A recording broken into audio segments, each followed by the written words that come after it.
जय श्री राम। आइए हम लोग प्रतिदिन के भांति रामचरितमानस सुनेंगे, कथा के आनंद उठाएंगे। तो कल हम लोग श्रवण कर रहे थे कि राम और लखन दोनों सुबह उठकर पुष्प वाटिका में पूजा हेतु फूल लाने के लिए गए हैं और वहाँ जगत जननी सीता महारानी गौरी पूजन के लिए अपने सखी के साथ आए हैं। और एक सखी बगीचा में आकर दोनों राम लखन को देखकर काफ़ी भाव विह्वल हो जाती है और जनक सीता महारानी से जाकर कहती है। आइए हम लोग आगे सुनते हैं। जय हो। देखन बाबू कुंवर दो आए, बय किशोर सब भांति सुहाए, श्याम गौर किमि कहाँ बखानी, गिरा अनयन नयन बिनु पानी, गिरा अनयन नयन बिनु पानी।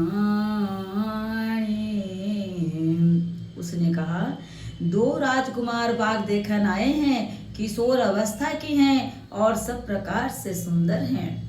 वे सांवले और गोरे रंग के हैं। उनके सौंदर्य को मैं कैसे बखान कर कहूँ। वाणी बिना नेत्र की है और नेत्रों की वाणी नहीं है। सुनि हरसी सब सखी सयानी, सियहि अयते उत्कंठा जानी, एक कहाई निप सुत तेई आली, सुने जे मुनि संग आए काली। यह सुनकर और सीता जी के हृदय में बड़ी उत्कंठा जानकर सब सयानी सखियां प्रसन्न हुई।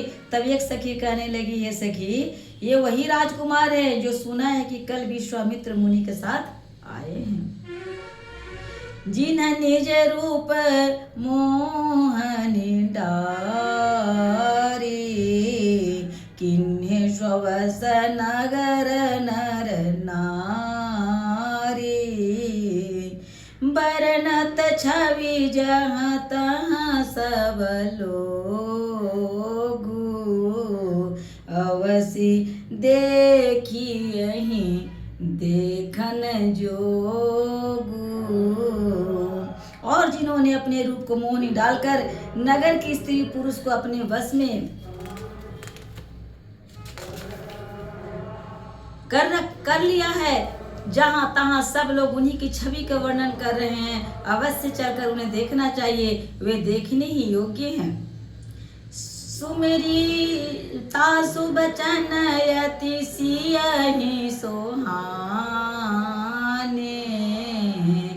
दरस लागी लोचन अकुलाने, चली अग्र करी प्रिय सखी सोई, प्रीति पुरातन लखइन कोई। उनके वचन सीता जी को अत्यंत ही प्रिय लगे और दर्शन के लिए उनके नेत्र कुला उठे। उसी प्यारी सखी को आगे करके सीता जी चली। पुरानी प्रीति को कोई लख नहीं पाता। सुमरिषि नारद वचना, उपजी प्रीति पुनीत, चकित बिलोकति सकल दिशि, जनु शिशु मृगी सवीत। नारद जी के वचनों का स्मरण करके सीता जी के मन में पवित्र प्रीति उत्पन्न हुई। वे चकित होकर सब और इस तरह से देख रही है मानो डरी हुई मृग छौनी इधर उधर देख रही है। कन कन किंकनी नुपुर धुनि सुनी, कहत लखन सन राम हृदय गुनी, मानहु मदन धुंद विदिन्हि, मन मनसा विश्व विजय कहाँ किन्नी। कंकन हाथों को कड़े करधनी और पायजेब के शब्द सुनकर श्री रामचंद्र जी हृदय में विचार कर लक्ष्मण से कहते हैं, यह ध्वनि ऐसी आ रही है मानो कामदेव ने विश्व को जीतने का संकल्प करके डंके पर चोट मारी है। अस कई फिरी चितये ते ही मोरा, सिय मुख शशि भय चच नयन चकोरा। भय बिलोचन चारु अचंचल, मनहु सकुचि निमित्त तजे दिगंचल। ऐसा कहकर श्री राम जी ने फिर कर उस ओर देखा। श्री सीता जी के मुख रूपी चंद्रमा को निहारने के लिए उनके नेत्र चकोर बन गए, सुंदर नेत्र स्थिर हो गए, टकटकी लग गई मानो नीमी जनक जी के पूर्वज उनका जिनका सबकी पलकों में निवास माना गया है। लड़की दामाद के मिलन प्रसंग को देखना उचित नहीं, इस भाव से सकुचाकर पलके छोड़ दी, पलकों में रहना छोड़ दिया, जिससे पलकों का गिरना रुक गया। देखी सिया शोभा सुख पावा, हृदय सराहत वचनु नयावा। जनु बिरंची सब निज निपुनाई, बिरची विश्व कहाँ प्रकट देखाई।